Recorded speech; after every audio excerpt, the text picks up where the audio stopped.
Yvan Haas, jeune Ilsprichois de 22 ans, a participé à la super finale de la Coupe du Monde de parapente. C'était au Mexique du 6 au 17 décembre. 10 jours de compétition avec une seule journée de repos. Il a terminé à la 57e place sur 150 participants.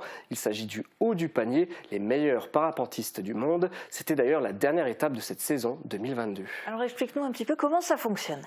Le principe est relativement simple, il faut suivre un parcours défini par des balises, des points GPS qu'il faut obligatoirement survoler les uns après les autres pour valider son passage. Ensuite, c'est le chrono qui fait la différence. Plus vite on termine un parcours, mieux on est classé. La course démarre lorsque tout le monde est en l'air. La compétition est découpée en plusieurs manches. Une manche, c'est une journée de compétition avec des distances allant de 90 à 120 km. C'est donc très physique. Et pour Yvan, ce n'est pas une première. Non, c'est déjà sa 4e Coupe du Monde et la 2e fois qu'il participe à la super finale. L'année dernière, il avait terminé 19e en Suisse. C'était d'ailleurs le plus jeune parapentiste de la compétition. Le palmarès d'Yvan Haas, c'est aussi champion de France jeune 2021, 3e mondial des moins de 25 ans et 24e toutes catégories confondues. En parallèle de son activité sportive, il fait des études à Barcelone pour devenir pilote de ligne. Et est-ce qu'au Mexique, il a réussi à atteindre son objectif ?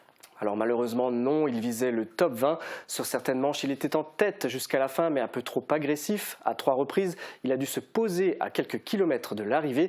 Avant cette super finale, il y avait 5 autres étapes en Colombie, Brésil, Macédoine, Italie et Corée du Sud. Sa meilleure performance de l'année était au Brésil, où il a fini 7e, en remportant d'ailleurs une manche. Et alors c'est quoi la suite pour lui ? L'année prochaine, il fera à nouveau partie du pôle France. Il est déjà sélectionné pour la Coupe du Monde 2023 qui démarrera en mars au Brésil. Les autres étapes se tiendront en Espagne, Roumanie, Turquie et en France.